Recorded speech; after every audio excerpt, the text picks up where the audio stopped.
Timnas Brazil selalu dikenal sebagai produsen bakat-bakat terbaik dunia. Tak heran dengan gaya main Jogo Bonito yang sudah tertanam sejak era mendiang Pele dulu. Wajar jika Brazil dikaruniai dengan pemain-pemain yang punya kemampuan individu di atas rata-rata. Bahkan berbeda dengan negara-negara besar lain seperti Inggris, Jerman, dan Spanyol yang generasinya sempat beberapa kali mandek. Tim Seleção malah makin rajin mencetak nama-nama besar yang akhirnya jadi bintang top dunia. Sebut saja sosok seperti Ronaldinho, Ronaldo Nazario, Neymar, hingga kini Vinicius Junior. Bahkan deretan talenta muda mereka seperti Endrick dan Victor Roque sudah dipinang tim elit seperti Real Madrid dan juga Barcelona. Kendati pun begitu, Brazil secara keseluruhan tim justru makin merosot. Terakhir kali mereka mencatatkan prestasi sudah hampir 5 tahun yang lalu, ketika mereka keluar sebagai kampiun Copa America 2019. Bahkan Brazil yang disebut-sebut sebagai negara tersukses di bidang sepak bola dengan 5 kali juara dunia, prestasinya mandek di kompetisi tersebut. Mereka terakhir kali masuk babak semifinal di tahun 2014, di mana akhirnya harus kalah memalukan dari Jerman dengan skor 7-1 di hadapan publik mereka sendiri. Setelah itu, timnas mereka makin compang-camping dengan cuma mencapai babak perempat final di tahun 2018 dan 2022.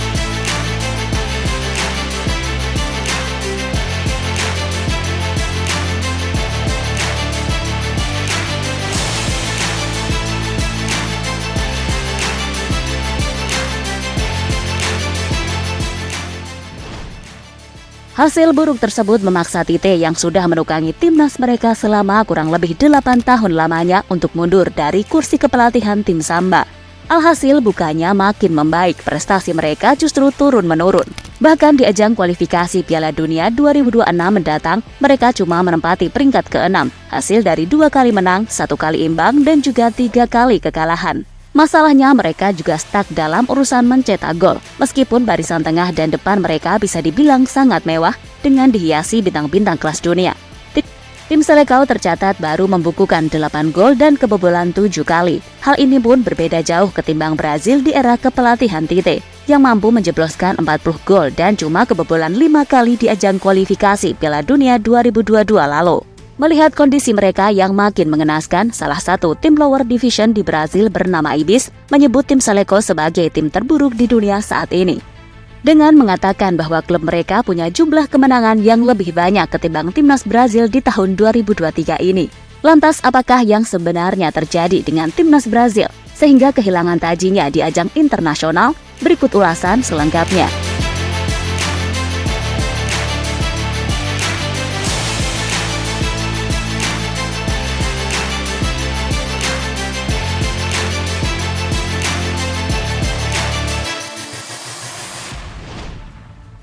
Fernando Diniz selaku pelatih Brazil saat ini telah mendapat rentetan hasil buruk semenjak pertama kali ditunjuk. Padahal Diniz bukanlah nama baru di kancah persepak bolaan Brazil. Ia telah berulang kali menukangi tim-tim elit negeri Samba, Sao Paulo, Santos hingga Vasco da Gama, dan telah mempersembahkan 1 gelar Libertadores untuk Fluminense. Namun penunjukannya sebagai pelatih kepala timnas Brazil ternyata tak berjalan sesuai harapan. Pasalnya dalam 6 pertandingan dirinya cuma mampu memberikan 2 kemenangan bagi kubu Seleção, meskipun mereka diperkuat pemain-pemain elit seperti Bruno Guimarães, Gabriel Martinelli, Alisson Becker, hingga Vinicius Junior. Sepanjang karir manajerial Diniz, ide-idenya dianggap sebagai fantasi dan bahkan kegilaan. Ia bahkan bersikukuh untuk mengembalikan marwah tim Brazil yang menekankan permainan individu brilian. Menurut laporan The Guardian, Diniz ingin mengadopsi gaya sepak bola jalanan ala Brazil ke dalam permainan 11 lawan 11. Alasannya simpel, karena dirinya merasa bisa sukses menjalankan skema tersebut bersama Fluminense. Apalagi jika berbicara soal kemampuan individu, Brazil bisa dibilang tak ada duanya. Dengan modal itulah Diniz akhirnya menerapkan gaya main yang begitu berfokus pada improvisasi pergerakan dari para pentolan timnas Brazil, seperti Neymar, Vini, Rodrigo, dan juga Richarlison.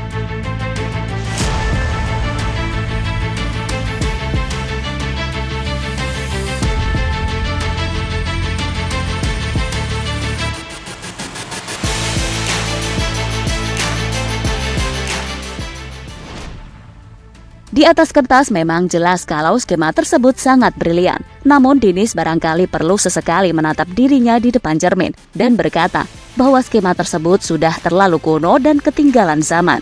Sangat tidak mungkin memainkan sepak bola dengan cuma mengandalkan beberapa pemain di era modern seperti sekarang ini. Itulah sebabnya mengapa banyak jurnalis yang mengkritisi keputusan dari pelatih berusia 49 tahun tersebut. Salah satu pundit sekaligus mantan legenda Brazil Walter Casagrande menurut laporan The Guardian juga mengungkapkan bahwa Diniz terlalu sombong dan kepala batu dengan pendekatan permainan seperti itu.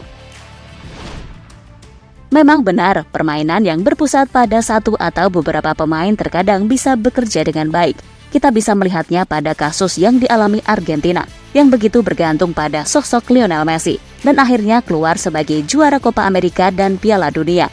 Namun apa yang terjadi dengan Brazil dan Argentina jelas berbeda, di mana mereka kini cuma diperkuat pemain-pemain muda karena bintang utama mereka yakni Neymar Junior masih berkutat dengan cedera. Dan lebih pentingnya lagi, Brazil tidak punya sosok Lionel Messi di tim mereka, yang tak cuma mampu diandalkan untuk menjalankan permainan tim, tetapi juga sekaligus mengangkat moral dan mental rekan-rekannya. Alhasil seperti yang kita lihat sekarang, Brazil justru makin terpuruk, karena para bintang mereka bermain seenaknya sendiri, tanpa instruksi yang jelas dari sang pelatih. Ditambah lagi tidak adanya sosok pemimpin di tim mereka, jadi faktor lain yang sampai saat ini belum dapat teratasi.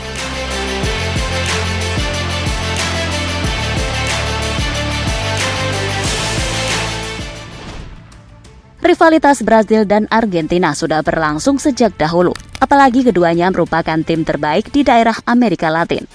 Namun melihat prestasi yang makin jomplang dalam beberapa tahun terakhir, ditambah dengan proyeksi ke depan dari timnas Selekau yang tidak jelas sama sekali, hampir bisa dipastikan bahwa Brazil akan terus mengalami kemunduran sampai adanya sosok pelatih kompeten yang mampu menukangi para anak muda di tim mereka. Itulah sebabnya nama Carlo Ancelotti sebagai pelatih bertangan dingin sempat digembar-gemborkan bakal jadi pelatih kepala mereka setelah dirinya hengkang dari Real Madrid. Itulah rangkuman mengenai kemunduran timnas Brazil yang prestasinya mandek meskipun tetap diperkuat pemain-pemain berbakat level dunia. Tentunya kita berharap agar timnas Brazil bisa terus berbenah dan menjadi negara yang layak ditonton dan diperhitungkan di ajang-ajang internasional ke depan.